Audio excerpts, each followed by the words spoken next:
Hello ইব্রিয়ান, আসসালামু আলাইকুম। কেমন আছেন আপনারা সবাই? আশা করি যে যেখানে আছেন ভালো আছেন এবং সুস্থ আছেন। তো আমিও আলহামদুলিল্লাহ অনেক ভালো আছি। তো ওই দিনটা ছিল হচ্ছে পহেলা বৈশাখের আগের দিন রাত্রেবেলা। সামিয়ারা হঠাৎ কুমিল্লা থেকে সোজা আমাদের বাড়িতে চলে এসেছিল। ঈদে যেহেতু আসতে পারিনি, ঈদটা ওরা ওর দাদু বাড়িতেই করেছিল, তাই ঈদের পরের দিন আসলে ওরা চলে এসেছিলো আমাদের বাসায়।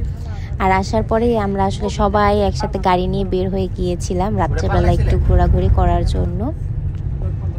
আর দেশ গ্রামে রাত বলতে মোটামুটি আমরা অনেকটা রাত্রেই বের হয়েছিলাম। আমরা ভেবেছিলাম যে তখন দোকানপাট হয়তো আমরা তত একটা খোলা পাবো না। সো এই দেখুন, তখন রাত 12টা বেজে যাচ্ছিল, কিন্তু তাও ঘুরতে খুবই ভালো লাগছিল। আর গাড়ি দিয়ে বা যে কোনো জিনিস দিয়ে রাত্রে ঘোরার মজাই হচ্ছে আলাদা। আর আমার কাছে বেশিরভাগ সময় রাত্রেবেলা ঘুরতেই বেশি ভালো লাগে। তো এরপরে আসলে আমরা একটা তেলের পাম্পে ঢুকে আর সেখান থেকে আমরা তেল নিয়ে নিই। তো তেল নেওয়া শেষে এরপর আমরা আবার বের হয়ে যাই। আর এদিকে দেখুন রাস্তা একদম পুরো ফাঁকা হয়ে গেছে, বাস মাঝে মাঝে কিছু গাড়ি ঘোড়া আসে আর কিছু ভ্যানও আসে। রাত্রেবেলা এই রাস্তাটায় বেশি একটা বাস চলে না, দিনের বেলা প্রচুর বাস চলাচল করে, যেহেতু এটা একটা হাইওয়ে রোড।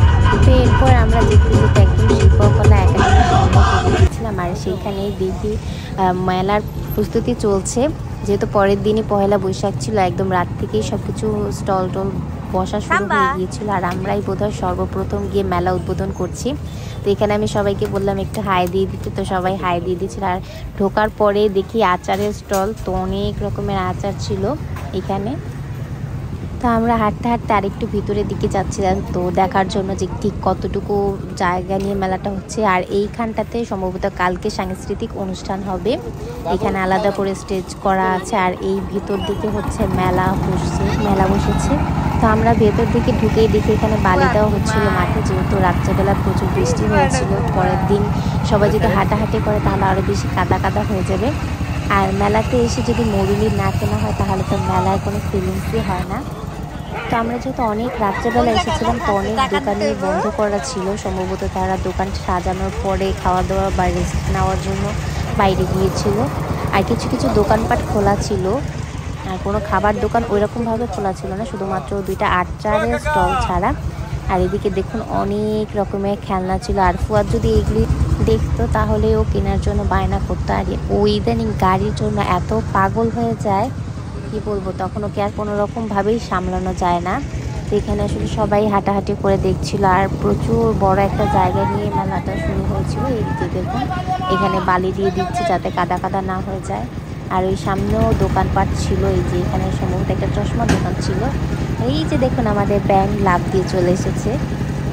আর এর মধ্যে ফুয়াদেরও ঘুম শেষ হয়ে গিয়েছে, ও তাকানো শুরু করে দিয়েছে। আমি তো প্রচুর ভয়ে ছিলাম নাকি ও গাড়ি কেনার জন্য কান্নাই শুরু করে।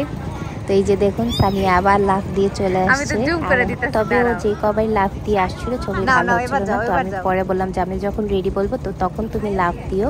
তো পরে ও লাফ দিল, তো এই ক্লিপটা ওর খুব ভালো হয়েছিল। তো বললো যে দেখো মেহেদি দিয়েছে। আমি বললাম যে দেখো আমিও মেহেদি দিয়েছি। তো দেখাচ্ছিল ওর মেহেদিটা আর আমিও দেখালাম আমার মেহেদিটা, যেহেতু খুব সিম্পল করে মেহেদি দিয়েছি, তাও বেশ ভালো লাগছিল। এরপরে আমরা হেঁটে হেঁটে আসলে সবগুলো স্টলই ঘুরে ঘুরে দেখছিলাম। আর এখানে চুড়ি দেখে ভাইয়া বলছে যে তোমরা চুড়ি নাও, আমি চুড়ি কিনে দিব। সবাই চুড়ি কিনলেও আমি চুড়ি কিনিনি, কারণ আমার কোনোটাই পছন্দ হচ্ছিল না। আর ফুয়াদকে নিয়ে তো এইসব কিছু এখন আমার কাছে বিলাসিতাই মনে হয়, কারণ ওকে নিয়ে আমি কোনো কিছুই পরতে পারি না, সামান্য একটা চেনও পরতে পারি না, কারণ ও সেই চেন ধরে টানাটানি করবে। যেহেতু পড়তে পারবো না সেহেতু ওইগুলি নিয়ে কোনোই লাভ হবে না, তাই আর কি আমি কোনো কিছুই নিইনি। তো এখানে সামিয়া আর রিপাপু হচ্ছে চুড়ি নিচ্ছিল। তো দেখে আমি বললাম তোমাদের দুজনে হাতটা এইভাবে করে ধরো, তো ওরাও হাত ধরলো। তো কেনাকাটা শেষ করে আমরা সবাই চলে এসেছিলাম আচার খেতে। আর এখানে অনেক রকমের আচার ছিল। তো এমন এমন কিছু আচার ছিল যেগুলোর নামও আমি শুনিনি আর কখনো দেখিও নি। তো ওইরকম কিছু আচারও এখানে ছিল। তো এখানে অনেক রকম আর আচার ছিল। এই দেখুন এটা হচ্ছে কিশমিশের আচার, যেটা আমি কখনোই এর আগে দেখিনি যে কিশমিশের আচার হয়। দেন এখানে ছিল বোম্বাই মরিচের আচার, ওইটাও আমি কখনো এর আগে দেখিও নি আর খাইও নি, যেহেতু আমি ঝাল তেমন একটা পছন্দ করি না, তাই বোম্বাই মরিচের আচার খাওয়ার তো কোনো প্রশ্নই ওঠে না। তো এই দেখুন আমি খুব ভালো করে আপনাদের কাছ থেকে দেখিয়ে দিচ্ছি।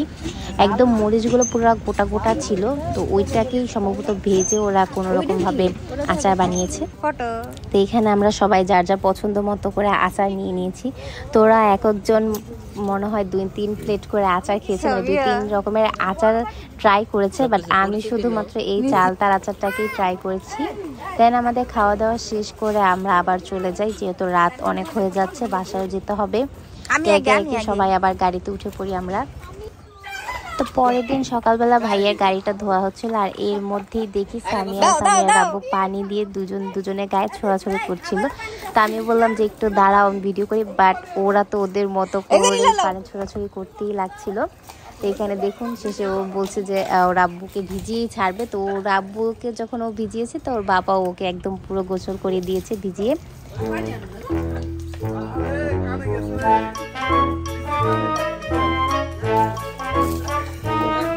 সবার গাড়ি ধোয়ার পরে সবাই বসে পড়েছিল পান্তা ভাত খেতে, যেহেতু পহেলা বৈশাখ, অবশ্যই পান্তা ভাত আর ইলিশ মাছ ভাজাটা মাস্ট সকালের নাস্তা। তো আমি এখানে বেড়ে দিচ্ছিলাম আর সামিয়া ভিডিও করে দিচ্ছিল। আর আমার ক্যামেরাম্যানগুলি একটাও ভালো পড়ে না, তারা ভালোভাবে ভিডিও ক্লিপ নিতেই পারে না। তো যতটুকু নিয়েছে ততটুকের জন্যই সামিয়াকে অনেক ধন্যবাদ। তো এতটুকু যেহেতু ক্লিপ নিয়ে দিয়েছে এই আর কি, যদি এটুকুই না করে দিত তাহলে তো আমি ভিডিওটা অ্যাডই করতে পারতাম না। বৈশাখের বিকেল বেলায় তোমায় নিয়ে বকুল তলায়,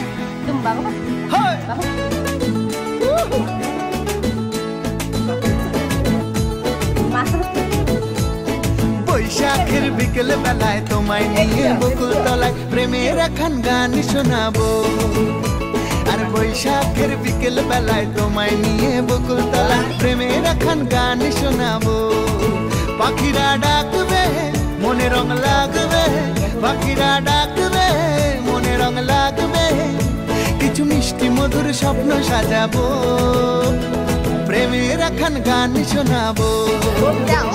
বৈশাখের বিকেল বেলায় তোমায় নিয়ে বকুল তলায় প্রেমের এখন গান শোনাবো। আর বৈশাখের বিকেল বেলায় তোমায় নিয়ে বকুল তলায় প্রেমের এখন গান শোনাবো।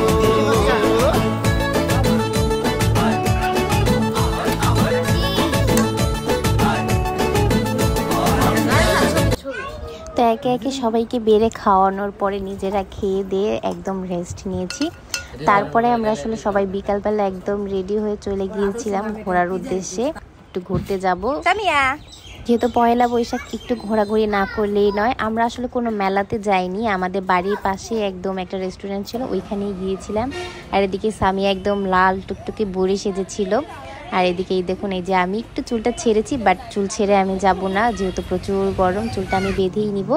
তো এই যে দেখুন, এই দেখুন আমাদের ঠিক বাড়ির থেকে বোধহয় 2-1 কদম লাগে যেতে। এই যে হচ্ছে আমাদের বাড়ি, আর এই যে হচ্ছে সামনে রেস্টুরেন্ট।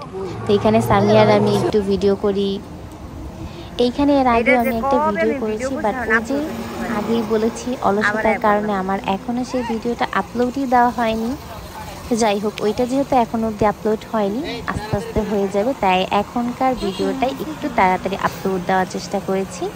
জানি দেরি হয়ে গিয়েছে, তাও কিছু করার নেই, যেহেতু গ্রামের বাড়িতে ছিলাম, ওইখানে নেটে প্রচুর প্রবলেম ছিল, যার জন্য এতদিনেও ভিডিওটা আপলোড দেওয়া হয়নি।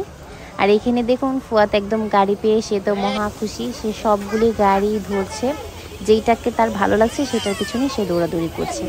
আর এই হচ্ছে ভেতরের পরিবেশটা। আর যেহেতু সামনে ঈদ গিয়েছিল আর ঈদের পরে ছিল পহেলা বৈশাখ, তাই মানুষজন একটু বেশি ছিল।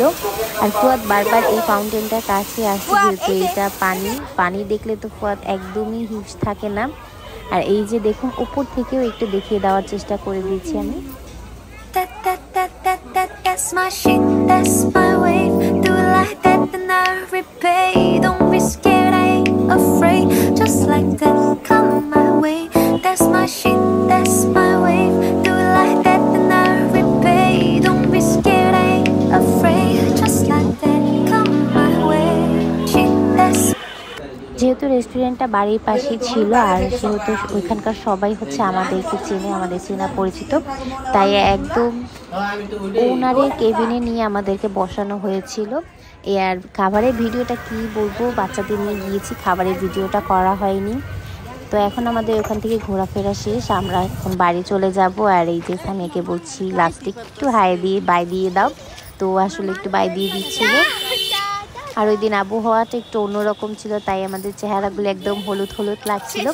আর শেষে আমি আমাদের কিছু ফ্যামিলি পিকচারও অ্যাড করে দিচ্ছি। আর ভিডিওটা ছিল এই পর্যন্তই।